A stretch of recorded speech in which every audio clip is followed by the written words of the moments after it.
welcome back to On The Road Adventure. It is the 42nd of January. January's finally coming to an end. We're out and about again today.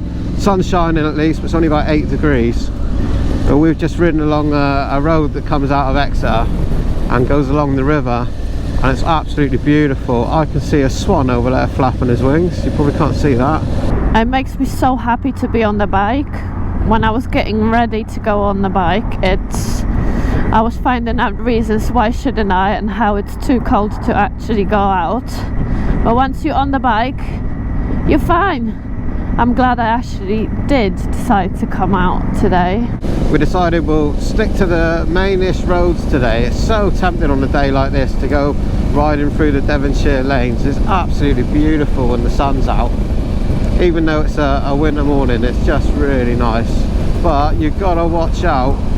A lot of mud and things left on the road, even on these A roads, so you really don't want to be in the small lanes this time of year. Well, we did have our mate Adam the other day go off-roading. Sadly we didn't see it, but apparently he rode his Africa Twin quite high up the bank. And also we had a lot of you commenting how you had slid on some ice in seemingly places that shouldn't really be ice. So I've done that mistake last year. I don't really want to repeat it again this year and do any damage to my bike. We live and learn, apparently. So as an alternative, we are going to another bike cafe local to us. Some of you may know this one. This is Moto Velo in Crediton, Devon. Really nice place there. They do some really good coffees and yeah, nice food and stuff. The owner Neil there specialises in Harley Davidsons and builds a lot of custom stuff there. It's a bit of a custom culture cafe, but that's a really nice place for us to go and just hang out for an hour, so that's what we're going to do. Any excuse to get out for half an hour and enjoy these beautiful twisty rural Devon roads.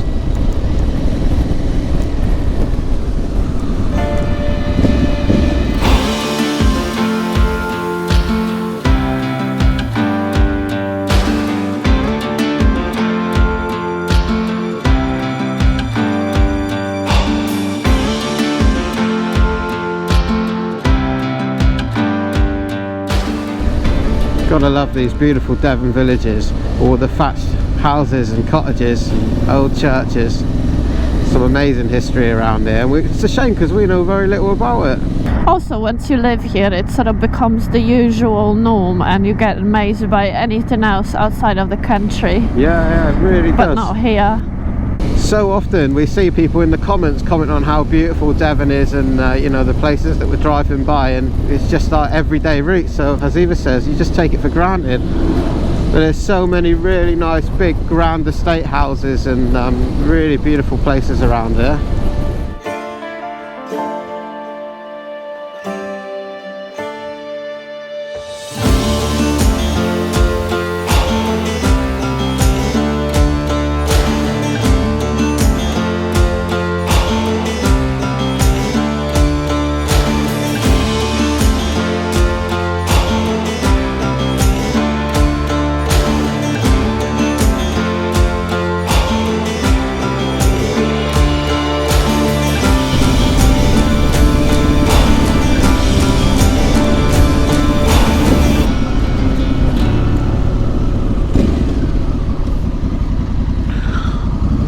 Bikes in here and a random van.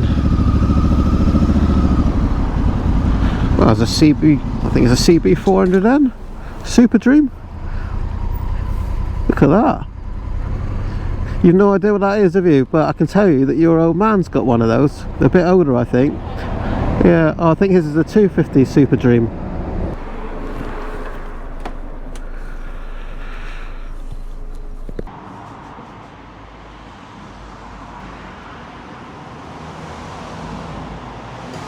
We've been back in the UK long enough, and we asked you guys in the last video some suggestions and things and good places to escape to from the English winter, and hopefully we have found a solution to that. We'll be away very shortly. Temporary solution, but yeah, it won't last very long, but yeah, we'll see how that works out. Anyway, I'm going to try something a bit different. But in the meantime, we've been getting a few little jobs done and stuff, and that brings us to our sponsor today. Very kindly, Bike Shore have sponsored this video, and you know, we can't thank them enough, and for everybody that supports us. But it leads us to one of the jobs we've been doing. Some of you might remember that we were touring Spain last year, and Eva was involved in an accident with her bike. I was knocked off my bike by a reversing van, and This was in Spain. this is in Spain. The guy didn't even know he knocked me off. I had to chase him down the road actually to stop him so I could get the insurance details. And the bike did ride forward, it was fine, but there was a lot of damages to it. Like the whole boxes were damaged, that's around £1,000, and some panels and things like that. So I had been going back and forth for about 11 months now. 11? Yes. Something like that. Anyway, it's been nearly a year that I've been going back and forth with my insurance company, and it's just a nightmare. Every time I phone them, they will ask me what car was it and all that sort of stuff. The problem is, as well, is you're also dealing with people who are in Spain, and yeah, there's Exactly. a language barrier. So everything takes a long time.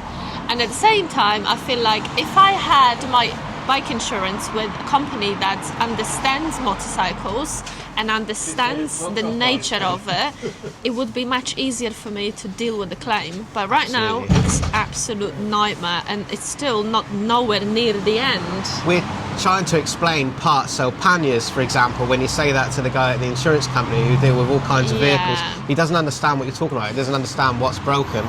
So that is the last time I've ever went with any company that doesn't do anything with motorcycles. Like, you know, if you go with a company like Bike Shore, they understand motorcycles. It's so much easier to get your point across, and so much easier. It seems obvious now. Yeah. Before, I'll be honest, I would have done the same thing. I go onto, you know, a comparison website and, you know, pretty much take the cheapest one. It's usually a company you've never heard of, you know, but you just begrudge paying it. But if you come to use it, it's really important that they actually deal in motorcycles, because if they don't, you've got a problem, and the money you have spent has just been wasted. Well, we got the question a lot, how do you guys fund your trips? And this is a lot to what helps us to fund the trips is sponsors like Bike Shore at the moment. So we do have a link in the description in which you can click and check what quote you would get. If not today, maybe in the future, but it would help us a lot if you could go on that link and if you come to use it, it's going to help you a lot as well. One of the really common questions that we get is, how do you guys afford to travel so much and do what you do? And we are not rich people at all. No. But one of the ways in which you can save literally thousands is through your bike insurance. But there's other things that you can do to make travelling more affordable. And that comes down to, so choosing the right bike, for example. You know, again, that would affect your bike insurance, your premium and stuff, but it's also going to affect your, you know, wear and tear and that sort of things, your fuel economy, Cost of the parts. tax bracket, that sort of thing. Everything. And also how far you're willing to go on your bike. Because if you do trust your bike, you can go really far on it and explore the whole Europe and beyond. If you don't trust your bike, then you definitely won't. Another big one is camping. We absolutely love camping. Camping saved us a fortune. Yes. That was the game changer for us. We used to save up and go away on tour. and So stay in hotels. we knew we hated camping, but we knew we wanted to travel for a long time at the time.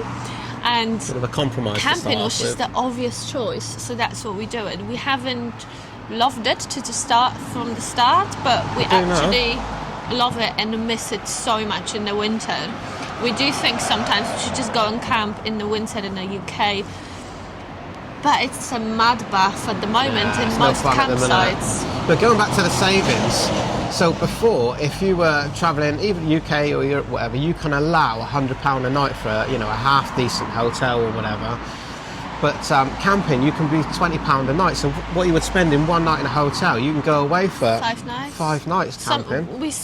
We went on the campsite as cheap as £8 before. You're also now, when you're camping, if you buy the you know, cooking gear and stuff, and you want to go that far, then you're saving a fortune on restaurants, you know, that sort of thing. You don't have to be eating exquisite meals every day, cooking by the campsite, but something simple would do, you know, having a nice and Just a simple toasty would do. We've actually found that before now we've had really bad weather or something, so we didn't camp that night and we go to a hotel, and we find not only am I switching at the window all night looking for my bike to check it's all right outside, which I absolutely hate, with a tent it's right next to me where I can see it. But simple things like there isn't a kettle in the room. Well, if we were camping, we'd make our own brew. Or now we've got to go down to the restaurant and pay 50 quid for a, and a also Caesar salad or after something. camping for a while, you get used to your bed, and then you go in a hotel and suddenly it's just not good enough. So on the camping thing, if that is for you, there is a card, the ACIS card, and you can look that up. Yeah, so somebody told me about that recently, and that will get you a set price on campsites around Europe. Certain campsites, but there's a lot of them. So we're going to be doing that as well. That's going to save us a couple of quid. Well, at the moment we are in a weird place because we are in between tours. So we're testing a lot of gear, we're testing a lot of parts and different things and different camping things that we can improve on. So it's just right now it's the sort of time for us to be busy with that instead of crying and the weather is not good enough to ride. You know what's interesting? So we've been doing this now a couple of years and we are still learning all the time. We're always learning something new, or we're learning about some new scheme like the camping thing, or through experience, and changing our gear through experience. It's a ever evolving thing. It is. We're definitely learning our mistakes, and that's good. Another way that we recommend you trying to learn to save yourself a lot of money on your bike is maintenance. Now I know you're pretty lucky because I do these things, but simple things like knowing how to adjust and lube your chain, especially when you're on the move, and making sure you've got good tools for that, I highly recommend it. You don't want to be paying a garage halfway free to do simple jobs. Can you change your brake pads on your bike? Again, it's simple, easy when you know how. Things like that will make a real difference over the course of owning a bike for 10 or 20,000 miles. I try not to pay the garage for anything. Yeah, right now we are composing the toolkit to go with us for the next big trip, and Eastbound has been an amazing company. There's a video on the Eastbound toolkit and they make some awesome tools. I've gone from a huge tool roll to reducing my things down to little packets like this big. Yeah, so impressed by their kit. Lastly and most importantly, if you want to go travelling, you can go travelling. You can find 1,000 reasons as to why it's difficult or what might go wrong, or if you want to make things happen, you can make it happen. It's funny, a lot of people ask us, how do you guys do it? Normally you just take it mile by mile, you make sure you fuel up when you can, don't be like me, wait till the last minute, because I hate fueling. But it's fine, you don't need to be a wizard in anything or know too much. You can obviously take safety precautions like an extra phone, just in case you drop yours in the shower or something, I don't know. Do you know what I think helps me? The expectation that something will go wrong. Because when it does go wrong, you don't, get yourself in a hell of a state or worry about it or whatever. You simply think of the solution. Travelling is like constant problem solving. But as long as you've got a phone these days, and you've got your bank card with you, you can fix pretty much any problem. And people are generally good. People want to help you in most places that you go. But when we go away, we still, especially the first few days or maybe a week, you're sort of a bit anxious about what could go wrong. And I definitely enjoy it more after the first week or so. Well, by the end of the day, this is what makes an adventure. If everything was always perfect on our tours, you definitely would not be watching these videos. That's ever. a fair point, yeah. Never. Yeah. But at least if you see, people like us that do this a lot, and you see that things do go wrong, then it's not you messing up, that's just the nature of the beast. That is what it is. And that's probably why we absolutely love it. We love the challenge of doing it. Hey, I'll tell you what wouldn't get you very far though. I saw Harley Davidson have a range of motorcycles, electric motorcycles, and they have something, the Livewire, I think it's the S2 version, and I've seen it marketed the other day, and I'm not laughing at it, I'm sure it's brilliant for somebody, but if you want an electric motorcycle that will have a range of about 70 miles and takes 8.5 hours to charge up, brilliant, and you got £17,500 to pay for it, then that looks like a nice little number. I mean, you really have to look hard for a better deal. I mean, I don't know what they were thinking when they designed that. I don't know who that bike's for. Maybe I'm wrong, but wow. Maybe there are people out there absolutely enjoying the life wire. Yeah, maybe. Look, electric bikes aren't my thing, but you know, if you're going to make something like that, it needs to be affordable. It needs to be practical. If you're nipping to town and back every day, that's fine, but it can't be 17.5 grand. Yeah, with all the green movement and eco standards rising every year, maybe very soon we will not be allowed to ride bikes as you know it right now, and maybe everything will have to be electric. You don't know that. Oh, that'd be some short ride out, wouldn't it? I'm not That's interested in definitely that. would be a time to give up. Imagine you cannot ride your bike. Well, you can, but if you had a bike like that, it's got a range of about 70 miles, you're going to leave home, you've got 35 miles to go somewhere and get back again, or you need to spend 8.5 hours charging it to full again when you get there. Drink a lot of coffee, wouldn't you? Imagine you got the cafe, you wait 8.5 hours, your bike to charge up. No, it shouldn't take that long. Maybe I've got this wrong, and you know, look, there are some people who have been really successful on electric bikes. There's a guy that we follow, Mark Travel, some of you might know, and he's all over the shop on his. I mean, admittedly, a constant problem he has is looking for a charger or a suitable plug or something. Pretty It's much not my thing, but I enjoy watching it. I don't think I would enjoy the anxiety and adrenaline it brings. I mean, it's enough having my fuel lights go on, so no. Right, let's go burn some more fuel, shall we? Yeah, we definitely should do that. Let's ride some more.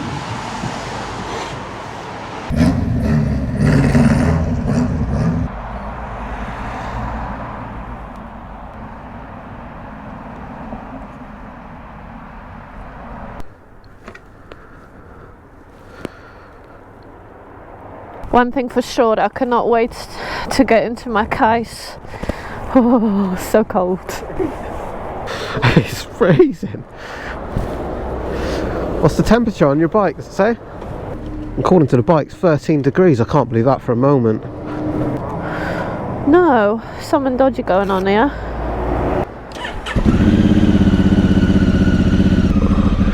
Lost the cable up my sleeve. Yeah. I keep losing the cable.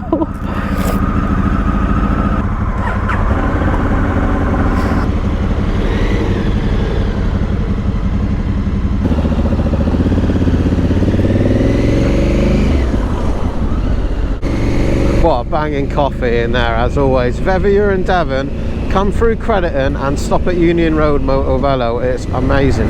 Actually, they also do hotel rooms, so if you're on a longer trip, you can always base yourself there. That's a good little spot to base yourself from. It's on the edge of, you know, got Dartmoor and things here, and plenty of coastal routes to ride. Yeah, we're really lucky in this area. We've got so many biker spots. Never enough though, I guess, because we're always out and about riding and visiting them. We always wish for more. Well, one thing about winter months is there are still a few indoor bike events.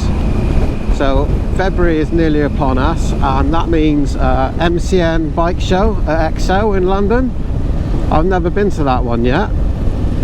I'm not sure if we'll get there this year. We'll have to see on that. I have never been to anything like MCN, a bike show, or any of them really. So it'd be good if I did make it this year. As I understand it, the MCN one in London is a smaller version of the NEC.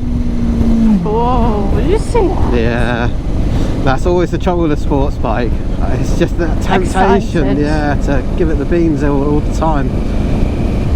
After MCN, I believe it's later on in February, at the end of February, there's the Bristol Classic motorbike show. I went to that one last year. Shepton? Yeah, Shepton Mallet. That's always a good event, mostly indoors as well. So that's a couple of events we can do. Fair enough. I do much prefer the summer events outside. I miss all the bike shows and things. I really miss it during the winter time. Bike nights, all the socialising, all the events. Can't wait for all that to start again. The ride was not long enough. We're home now, but it was really, really good to get out on a bike and go to one of our favourite cafes. So So that was actually really good today. I tell you, it was funny on the way home. We don't talk about these things if it doesn't happen on camera. But we were following this lorry on the way back. Oh, there's animals in that lorry. What's And we in were the just lorry? wondering, because we watched too much Jeremy Clarkson in this farm. We were just wondering what animals could be on the track. Well, when the truck pulled away from the lights that we were at, lots of what we call slurry shot out of the back of the I've truck. never seen that happen before, so no, that was a bit of a shock. Yeah. Shame we didn't get it on the camera, but don't stop behind those trucks. Well, we've got our bags packed down beside of us. We've got the passports checked and ready. We do have a plan, and hopefully the next time you see us, we'll be off looking for sunshine again. Yeah, hopefully it will be nice and hot.